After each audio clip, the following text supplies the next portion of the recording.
So by now, you probably got a good idea of what the little voice is and how it shows up. And probably one of the most common little voice statements, that incessant chatter that bugs you in the brain, is one that I call not blank enough. Now you can fill in the blank. It'll be not smart enough, not fast enough, not old enough, not young enough, not pretty enough, not good looking enough, not talented enough, whatever it is that when you come up against that moment where you have the opportunity to get bigger, is that the little voice says, you're not smart enough, you're not good enough. And again, the real issue here is to understand one thing. The little voice is not really you.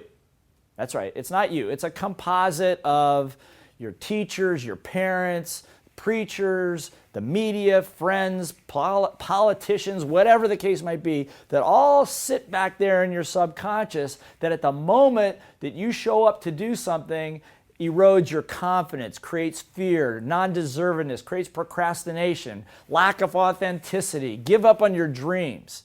So we don't want to do that anymore, okay? As a matter of fact, I got a couple pictures of my little voice. You want to see my little voice? Okay, good. I'm going to show you my little voice. So, you know this little voice? This is you know this one? Right. This is the one that sits there just when you're ready to take on something, just when you think you got victory in sight, whack, and find some way to sabotage it. I'm sure that's happened to you at least once, right? Familiar with that little voice? Good. Or how about this one? You know this little voice? This is road rage little voice. This is that moment where if somebody gives you one more problem, you're going to reach out, grab their throat, and squeeze it until their eyeballs pop out. And again, high emotion, low intelligence, not a good place to be, okay? Or maybe you're familiar with this little voice, right? This one actually is my mother without the hair. It's like, I told you you shouldn't do that. I told you you're not smart enough. I told you you're too greedy. La, la, la, la, la, la. Right? That beating yourself up. Have you ever beat yourself up at least once today? Of course you have, but you got to be very careful of that because that takes your energy down. And like I said in the very beginning, learning requires what? Energy. The other thing you're going to learn in sales is that two people come together in a selling situation, person with highest energy generally wins. You know what I'm talking about? Do you have children? If their energy is higher than yours, who wins? And if you don't have that experience, I'll loan you my kids and they'll wear you out. But the bottom line is you've got to keep your energy up, so you've got to be careful of these little voices. How about this little voice? It's like, oh, the government will take care of me. Somebody save me. I'm afraid. I can't. You know, never being, wanting to make more money, wanting to make a sales call, wanting to go to the gym, wanting to form a new relationship with somebody, but being afraid. Well, what if I fail? What if I can't do it? What if it doesn't work? All that stuff. You've got to learn to master your little voice.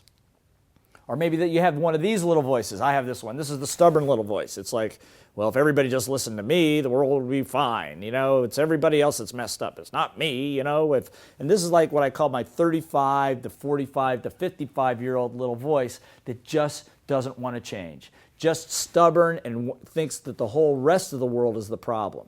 Back in 1982, when I went to that first personal development program, I realized that the problem, one thing in common with all the things that had worked and not, was me.